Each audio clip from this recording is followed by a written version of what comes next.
wasn't the best student in the world, and so I took a lot of shop classes. And this drafting class was a mechanical drawing class. And I met this cute little girl that I'm still married to 50 years later.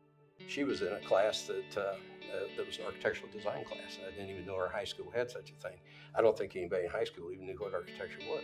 We took that class together, and the first plate that I got back had like a D- on it or something like that. And I thought, you know, I can do better than that. I've always had a mind that tries to figure out how to do everything better, and that's served us well, I think, in this firm over the years, because we're always looking to make something better than what the client expects it to be.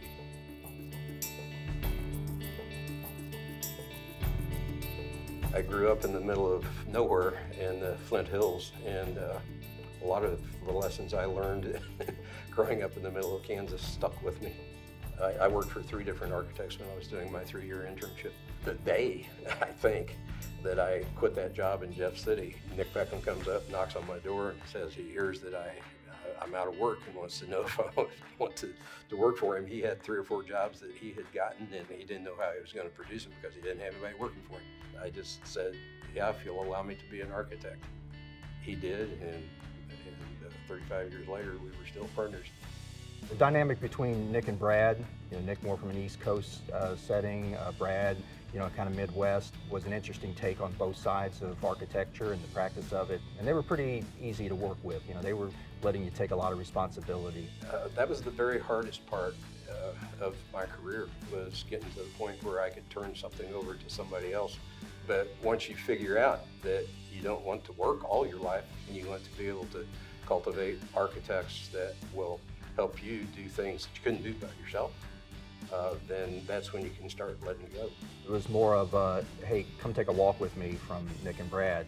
And I think they saw something in me that, you know, might help them, you know, keep PWA going. Bringing Eric on board was more about, you know, bringing, you know, a skilled, experienced architect to our staff. And then with a little bit of discussion, it seemed like, you know, this could work. I was at the point where I was directly managing clients. I was acting as an architect in the firm, and it seemed to me like the next logical step. The rest of it, from the way I look at it, was words on paper and a few signatures. I was really amazed. I thought it was going to take a lot longer and be a lot harder than it really was. And that's credit to, again, to Nick and Brad and Chris. I think as entrepreneurs with Nick and Brad, it's sometimes a hard thing to let go of. We created this, you know, from scratch. For Eric and I, the challenge is to continue it on to the next generation and see how long PWA can keep going in this community.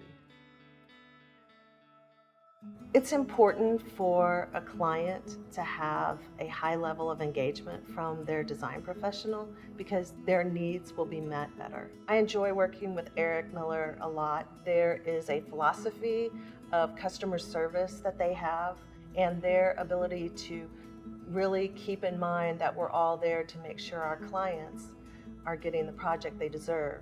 When we were designing new elementary schools, we used a very similar design on each one of them.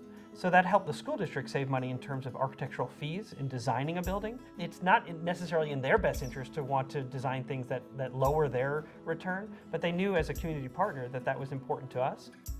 PWArchitects has been a great partner with us, collaborating on the early stages of design and really taking an open-minded approach to onboarding professionals and really building a design team that makes a project successful. Well, I believe to anybody's success is having good relationships with your partners. You have to realize it took over a year of just meetings with all the people that had anything to do with 911. So the fire departments, the police departments, the sheriff, representatives from every group that touched this place. This is a very complex project that we completed here, and I couldn't be more proud of the outcome and the fact that we did it within budget and that we made it on time for me to be able to leave county government with the project complete. Well, I think the one thing about PWA is their ability to listen first. You know, they wanted to know what mattered to us, and we spent a lot of time going back and forth on you know what it was we were trying to accomplish, why we were trying to accomplish it, and what was the best route to get there. To have somebody who wants to know what you want and wants to know what's important to you before they tell you what's important to them, that's a big deal for us. The reason we switched to PWArchitects back in 2005 was the fact that they were here locally, the fact that they can be on site at any given time within 15 minutes. We're a small school district in Boone County, but we're a growing school district. One of the things that we really wanted was a firm that had vision for what our school district could become over the next 20 or 30 years. When we're doing an elementary school, I'm probably meeting with 20, 25 different user groups. There's different things they need, so you need to be able to listen, ask the right questions, make sure you understand what they need. And we're pretty involved throughout the projects. We see it all the way through. The fact that they are willing to meet with our teachers and our administrators and our faculty to really ascertain what the best thing is to do for our kids. You know, it may start out as something and end up as something else just based on those meetings with the teachers. From a business perspective and a design perspective, you need to be able to draw out that information from your clients. You need to be able to begin to understand what it's like to walk in their shoes so that you can put the right solutions together. You walk through traditional schools that have been designed by a small group of people and you see the bottleneck of children, inefficiencies in certain areas, or extended walk time for children because you didn't think about how long it would take a 5-year-old to get from one side of the building to the other. You don't have those situations when you engage people, and they did a really nice job of engaging people. And so you talk to the teachers and they say, this is exactly how I designed it, or this is exactly what I thought it was going to look like. What they've been able to do is help us design buildings that are really attractive, but really meet the needs of the end user, and that really demonstrate to the community that we're good stewards of their money. Not only do they bring and do a good job and bring us very efficient and useful design, but they're local. And they all have a vested interest in the community. And some of them have kids in school, have had kids in school, or will have kids in school. There's commitment there, there's ownership. A couple times I've been referred to as, part of the staff, in those districts as opposed to an outside company that has a contract. And so that's nice, it's like being part of the family. We're a client-centered practice, so it's all about our clients, not so much about us. After we walk out of here in this new elementary, CPS will go to work in here, educating our youth, and parents in the community will enjoy the place. And it's not going to be about us. It's going to be about the community. Hebrews chapter 11, verse 1 says, faith is the substance of things hoped for, the evidence of things not yet seen. So when you start off with not even a piece of paper, PWA asks, well, what do you want? Well, you start talking about it. You start the visioning thing. It's not just form follows function, but form follows vision as well. Our development is really like building a small town. In terms of operations and functionality, they got the big picture.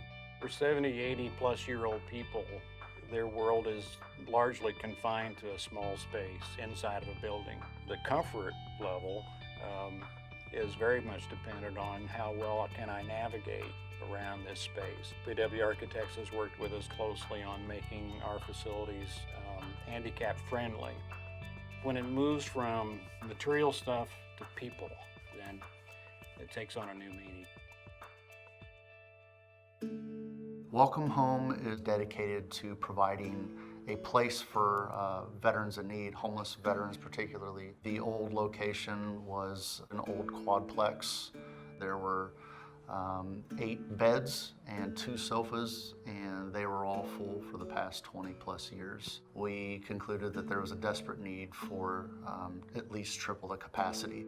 When we were interviewing contractors and architects, it was pretty obvious when we talked to Eric and his team that they were good people and that their heart was in the right place, and they were truly wanting to do this because they felt it was the right thing to do. They really wanted to be a part of it.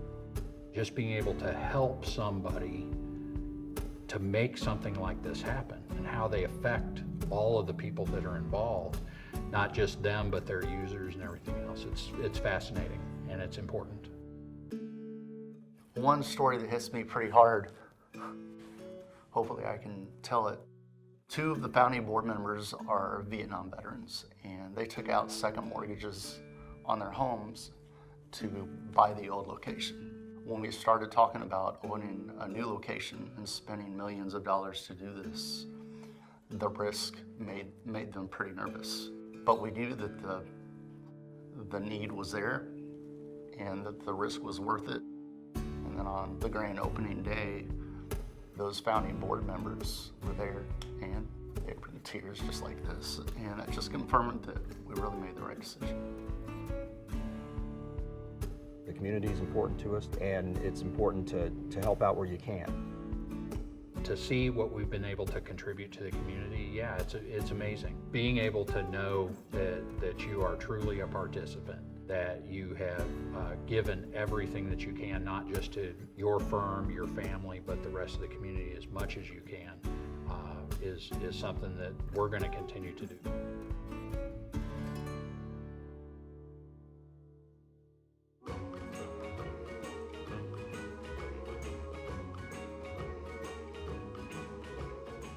I would just like to congratulate PWA for 40 years of being such a huge part of the community. You've been a great community member, you've been a great community steward, whether it be a school, whether it be a commercial building. It's been great to be a partner with you over the last 13 years. Thank you for everything you do for our community, for our schools, and for our children. We are grateful to have you as a partner. What you do is important, it's impactful, it's inspiring. You're a big part of why we have a successful campus. Thank you.